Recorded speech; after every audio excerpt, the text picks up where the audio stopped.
Hi guys, good morning! Good morning sa inyong lahat.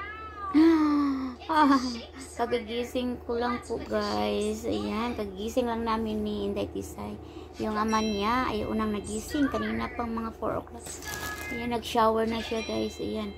Samantalang kami ni Daniela ni Inday Tisay. Nandito pa sa bed. Agoy. Ayan. Inday Tisay. Inday Tisay. Ayan. Kinuha niya agad yung Cocomelon toys niya. Favorite talaga ni Cocomelon. Ayan. Ayan guys. Kumusta po kayong lahat dyan? Dyan sa, sa Luzon. Down to Mindanao. Okay. Ay, kumusta na kayong lahat guys? Paraging umuulan dito sa amin guys. Ayan. Minsan yung weather is lamig, minsan init, sa hapon mainit, tapos pagka sa gabi ay umuulan naman. Tapos ayan, yung mga tao mga tao nagkasakit din. Yan, itong Inday Tisay ko, ayan. Bago lang ito na sa baniyo, sa Bisaya na ulian sa iyang hilanat, bago lang. 3 days siya naghilanat, and then siguro apil ko sa iyang ngipon, nagtiting siguro ito, kaya naglagnat siya. Pero ngayon okay naman siya, pero ano siya, may after ng fever niya 3 days, kahapon hindi ko siya pinaliguan ng 3 araw. Half bath lang, towel lang talaga. Hindi ko muna, kasi ganyan ang kasabihan ng mga matitanda sa atin, na hindi talaga natin paliguan pag nagnipin at saka pag yung malagnat niyan.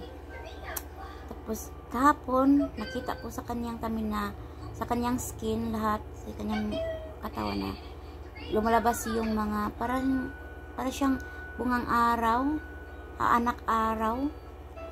Yun, yung pula-pula. Yung pula-pula sa niya, sa mukha niya. Ayan, baka yung yung lagnat niya noon, nakalabas na siya yung ano ba yung sa loob na hindi nakalabas, kaya yun ang sanhi ng pagka-fever niya. Tapos kahapon, yung medyo okay na siya, lumabas na siya.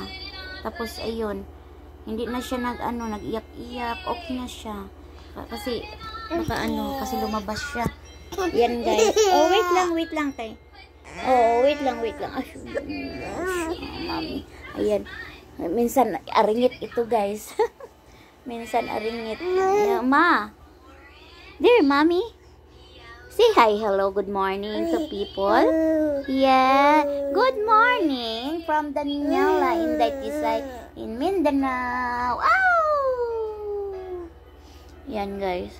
Ang hirap pag magkasakit yung anak natin, lalo na pag hindi marunong pang magsalita, diba? Pero hanoons lang talaga tayo guys. Haba natin ang pasensya kasi para lang sa anak natin, diba? Ayan, hello! Good morning! Where's your JJ? Here! Good morning, JJ! Hi! Hi, JJ! Hi! Hello! Ayan, marunong na siyang magtayo.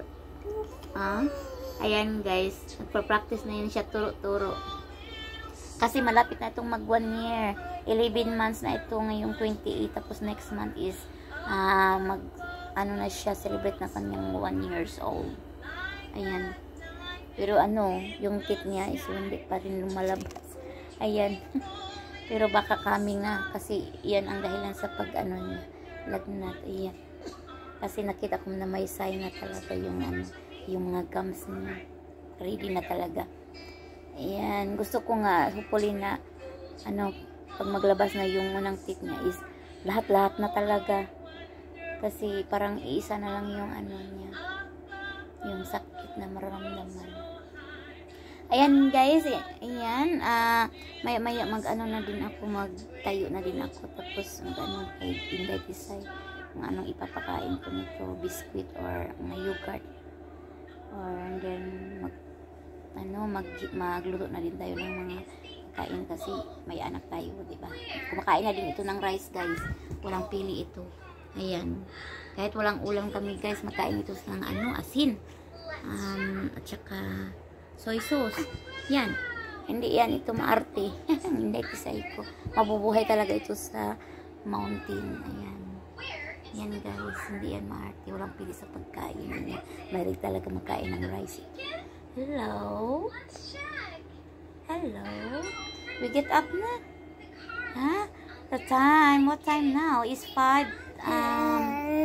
What time now? 6, I think 6 o'clock na. Hindi, ito, nag-transfer kami dito sa isang room kasi itong room, isang window lang talaga ito, guys. Ito. Tapos, hindi mo malaman na anong oras na kasi hindi pa ako nakabili ng wall clock dito, maglagat ng wall clock. Kasi pag nandito ka sa isang room, hindi mo talaga malaman na ba, madilim na ba o kasi hindi mo makikita talaga kasi isang window lang siya tapos may cortinas na.